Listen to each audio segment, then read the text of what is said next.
Hi everyone, मैं Ashwin. Vocab of the day के आज के सेशन नंबर 30 यानी 30 में हमने जिस वर्ड को चूज किया है वो है बहुत ही शानदार वर्ड, नेबुलस। क्या आप जानते हैं इस वर्ड का मीनिंग? इफ नो, कोई बात नहीं, आगे की स्लाइड में सब क्लियर हो जाएगा। ये स्लाइड आपको सब क्लियर कर देगी। इसमें माँ जो है अपने बीमार बच्चे को भाप दिला रही। This process is called nebulisation.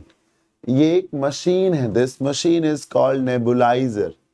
Nebulisation ये प्रोसेस है, this machine is called nebulizer. Sir, जब नेबुलाइज कराया जाता है बच्चे को, क्यों कराया जाता है? क्योंकि उसको कफ कोल्ड हो रहा होता है। जब नेबुलाइज कराया जा रहा होता है तो इस मशीन से धुआं निकलता है, स्टीम निकलती है। देखिए स्टीम दिख रही होगी आपको, ये स्टीम दिख रही होगी। और स्टीम के फलस्वरूप आसपास कुछ दिखता नहीं है। सर, क्या है? कुछ दिखता नहीं है। बस यही है नेबुलस का मीनिंग। जब चीजें अनक्लियर हैं, अस्पष्ट हैं, दिख नहीं रही हैं, धुंधली हैं, तो वहां नेबुलस। ये देखिए एक बर्तन है गैस पे चढ़ा हुआ और इससे एक स्टीम बहुत सारी निकल रही है। जब बहुत सारी स्टीम निकलेगी तो कुछ दिखेगा नहीं ना। कई बार बर्तन बंद होता है और फिर उसके लिड को, ढक्कन को हटाइए तो उससे बहुत सारी स्टीम यानी कि भाप निकलती है और उसके अंदर जो कुछ भी आइटम पक रहा होता है वो तुरंत में नजर नहीं आता। 1 2 4 10 सेकेंड के बाद जब स्टीम दाएं बाएं बिखर जाती है तब समझ में आता है कि इसके भीतर क्या चीज है।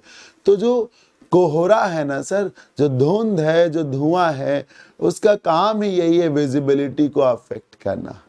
तो यही है नेबुलस का मीनिंग। और नेबुलस को आप इसी नेबुलाइजेशन से, इसी नेबुलाइजर से याद कर लीजिए। बिल्कुल सरल लगेगा आपको सर, मुझे उम्मीद है आपको याद हो गया होगा। OUS लगे होने की वजह से नेबुलस एक एडजेक्टिव है। कहाँ कहाँ यूज होता है? एक तो रास्ता ना दिख रहा हो, विजिबिलिटी ना ठीक हो, वहां नेबुलस आ सकता है। आपको कुछ ढंग से याद ना आ रहा हो, वहां नेबुलस आ सकता है। आपकी बातें जो हैं वो दूसरे को समझ में ना आ रही हो, आपके आइडियाज क्लियर ना हो, कॉन्फिडेंस की कमी हो, दूरदर्शिता की कमी हो, वहां नेबुलस हो सकता है।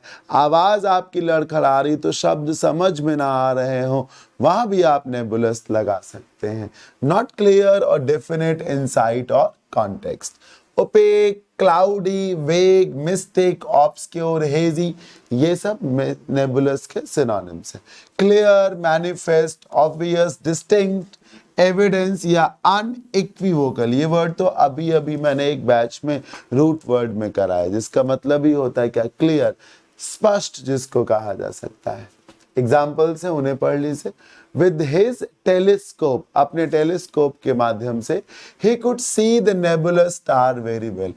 नंगी आंखों से एक सितारा दिख तो रहा था पर बड़ा धुंधला धुंधला सा दिख रहा था।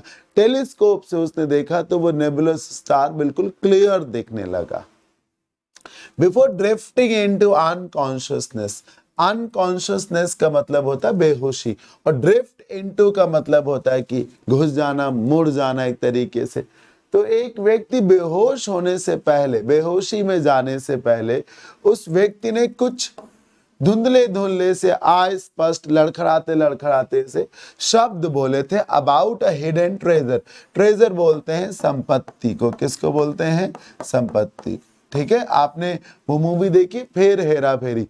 फिर हेरा फेरी में कुकड़ू कू में डायमंड्स रखे होते हैं हैं, और वो बूढ़ा व्यक्ति मरते मरते साफ साफ बोल नहीं पाता, कुकड़ू कू कुकड़ू कू कुकड़ू कू करता है ना। वो नेबुलस स्टाइल हो गई। अटर का मतलब हो जाएगा क्या? बोला, बोलना। ड्यू टू फॉग, धुंध की वजह से, the road ahead appeared quite nebulous to us. धुंध की वजह से आगे की सड़क बहुत ज्यादा नेबुलस नजर आ रही थी, अस्पष्ट नजर आ रही थी। होपफुली आपको जरूर समझ में आया होगा। कैसा लगा ये सेशन मुझे आप कमेंट के माध्यम से बताइएगा। अगले सेशन में कौन से वर्ड को पढ़ना चाहते हैं ये भी आप कमेंट में बता सकते हैं। आप में से जिन भी लोगों को मेरा ऑनलाइन बैच बाई करना हो, ये कॉन्टैक्ट नंबर है, इस पे कॉन्टैक्ट करिए। साथ ही साथ अगर आप मेरे से ऑफलाइन पढ़ना चाहते हैं तो मैं लखनऊ में फिनिक्स मॉल के पास आलमबाग में पढ़ाता हूं। आप यहां आकर के मेरे से सेवाएं ले सकते हैं। अभी के लिए इतना ही। अपना समय देने के लिए धन्यवाद। Thank you so much. Bye, take care. यूं ही दम लगा के पढ़ते रहिए। Keep learning. जय भोलेनाथ, जय शिव शंकर। नमस्कार।